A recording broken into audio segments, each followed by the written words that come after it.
Hi, it's Cassie, artist in residence with Imagine.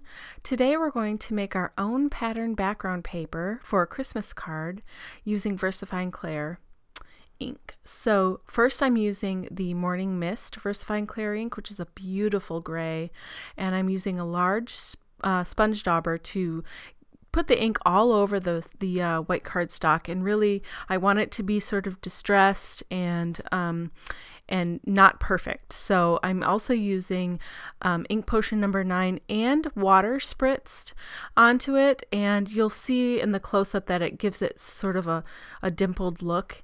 Really distresses it nicely. And then I'm using Cloud White VersaFine Magic ink with this music stamp to help create my pattern background. I'm stamping first, second, third, fourth generation of this stamp just to give it the whites, good depth. So then I'm using firework spray and London fog to add a little bit of silver shimmer, and then also the goosebump spray in shimmer. I'm spraying it directly onto this cardstock because it is a Christmas card, so I like to have a little bit of shimmer or glitter in there. Now this all-purpose ink in cool gray works beautifully with the Morning Mist VersaFine Clair Ink. I also used it to define the edges a little bit. Then I'm coming in with the Pico Embellisher in black to splatter a little bit in the background, but then also I really liked using this to define that border and to give it a nice framed look. Remember, that dries dimensional and glossy, so that's going to finish it off nicely. And look at all the detail there you can see in that background. I loved making this pattern paper background. So now I'm using this beautiful stamp that's got a pine cone and evergreen branches in it, and I really wanted the color of the stamp to be both brown and green. So I'm using small sponge daubers and VersaFine Clair in pine cone, which is the brown color, appropriate. And also rainforest is the green color. And so I'm just coloring each of the pieces, the appropriate colors, and using my mask that I created and stamping it 4 times along the top of that cardstock. I wanted the bottom portion of that cardstock to be the edge of those evergreen branches and not just a straight line. I thought that would frame nicely on that background paper that we made. So I cut the bottom of the evergreen branches there. I really like the way that turned out. So then I really want to color, sort of have a watercolor look to the white portions of this cardstock that we've stamped. So I used clear gesso so that I could use memento markers to color over it and have it give it sort of a watercolor look. But using the markers instead of actual watercolor paint, excuse me. So here I'm coming in with Tuxedo Black first as the darker shade for the shadow.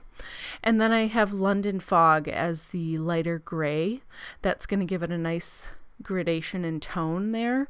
And then I also decided to cover the entire white part of the cardstock with that London Fog in the gray, because I just felt like the white was a little bit too stark for this particular card and for this stamped image. And so I just using a paintbrush and water went over the entire stamped image and really just toned it down a little bit. And then I came back in with a little bit more of the Tuxedo Black on the bottom to define those bottom edges, so that when we put it onto the background pattern paper that we made, then it stands out just a little bit more. So I remember I sprayed this shimmer Goosebumps onto the background, so I wanted to add that same shimmer to the top here, sort of bring it all together and add just a tiny subtle bit of shimmer to the card. I cut a strip of black cardstock just to define that top edge. Again, it's all about framing and layering to help draw your eye around the card.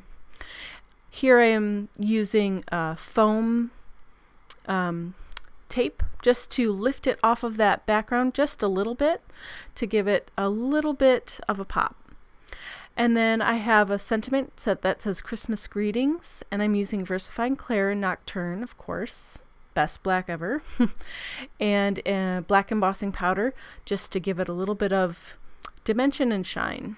And then finally I'm taking some black twine and I'm going to wrap it around the top of that cardstock 3 times. You want to do it an odd number of times that's more visually interesting and stimulating. So then we're using Tear tape again to just adhere it to our card base. This is a 5.5 by 5.5 inch card. I've been making those a lot more lately. They're really fun to work with. It's a nice format to use. And I thought since this is a Christmas card that I would like to also decorate the envelope.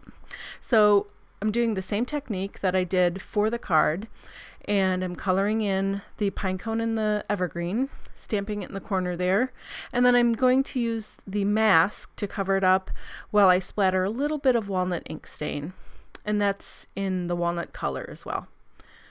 And then I wanted to tie in that gray because there's so much gray in that card, and I really liked that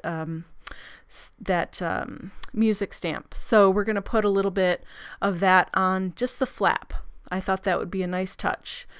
So again, stamping first, second, third, fourth, fifth generation with this ink. I think that adds nice depth and texture. And then we're going to put just a little bit of that walnut spray on the background too, just to finish it off. So there you can see the pair of them look so nice together. It just adds a nice touch to do that envelope. This card was so fun to make. VersaFine Clair Ink is so rich and so beautiful. It makes great pattern papers that you can use and customize to make any kind of background. I hope you found some inspiration here today. Please visit imaginecrafts.com for more inspiration. Thank you so much.